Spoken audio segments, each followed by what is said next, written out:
يا أيها الذين آمنوا كونوا قوامين بالقسط شهداء لله ولو على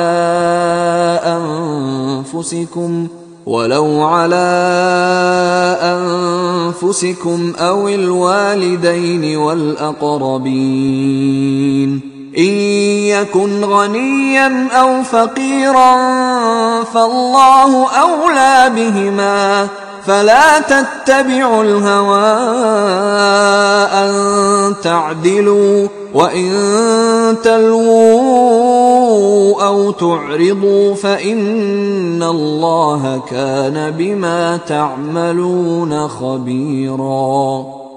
اے ایمان والو، انصاف پر قائم رہو اور خدا کے لیے سچی گواہی دو، خواہ اس میں تمہارا یا تمہارے ماں باپ اور رشتہ داروں کا نقصان ہی ہو۔ اگر کوئی امیر ہے یا فقیر تو خدا ان کا خیر خواہ ہے، تو تم خواہش نفس کے پیچھے چل کر عدل کو نہ چھوڑ دینا۔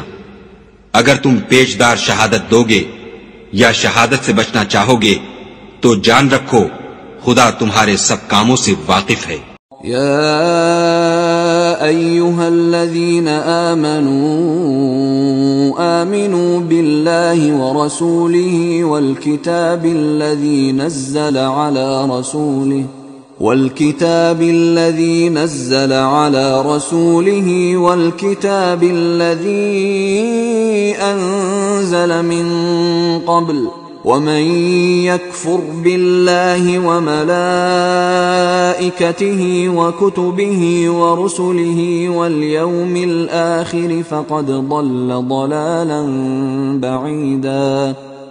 مومنو، خدا پر اور اس کے رسول پر اور جو کتاب اس نے اپنے پیغمبر آخر الزماں پر نازل کی ہے اور جو کتابیں اس سے پہلے نازل کی تھیں سب پر ایمان لاؤ، اور جو شخص خدا اور اس کے فرشتوں اور اس کی کتابوں اور اس کے پیغمبروں اور روز قیامت سے انکار کرے وہ رستے سے بھٹک کر دور جا پڑا۔ ان الذين آمنوا ثم كفروا ثم آمنوا ثم كفروا ثم ازدادوا كفرا لم يكن الله ليغفر لهم ولا ليهديهم سبيلا۔ جو لوگ ایمان لائے پھر کافر ہو گئے، پھر ایمان لائے پھر کافر ہو گئے، پھر کفر میں بڑھتے گئے، ان کو خدا نہ تو بخشے گا اور نہ سیدھا رستہ دکھائے گا۔ بشر المنافقین بأن لهم عذابا ألیما۔ اے پیغمبر، منافقوں یعنی دو رخے لوگوں کو بشارت سنا دو کہ ان کے لیے دکھ دینے والا عذاب تیار ہے۔ الذين يتخذون الكافرين أولياء من دون المؤمنين أيبتغون عندهم العزة فإن العزة لله جميعا۔ جو مومنوں کو چھوڑ کر کافروں کو دوست بناتے ہیں، کیا یہ ان کے ہاں عزت حاصل کرنی چاہتے ہیں؟ تو عزت تو سب خدا ہی کی ہے۔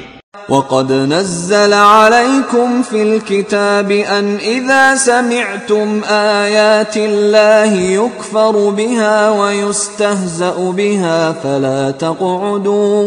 فَلَا تَقْعُدُوا مَعَهُمْ حَتَّى يَخُوضُوا فِي حَدِيثٍ غَيْرِهِ إِنَّكُمْ إِذًا مِثْلُهُمْ ان اللہ جامع المنافقین والکافرین فی جہنم جميعا۔ اور خدا نے تم مومنوں پر اپنی کتاب میں یہ حکم نازل فرمایا ہے کہ جب تم کہیں سنو کہ خدا کی آیتوں سے انکار ہو رہا ہے اور ان کی ہنسی اڑائی جاتی ہے تو جب تک وہ لوگ اور باتیں نہ کرنے لگیں ان کے پاس مت بیٹھو، ورنہ تم بھی انہی جیسے ہو جاؤ گے۔ کچھ شک نہیں کہ خدا منافقوں اور کافروں سب کو دوزخ میں اکٹھا کرنے والا ہے۔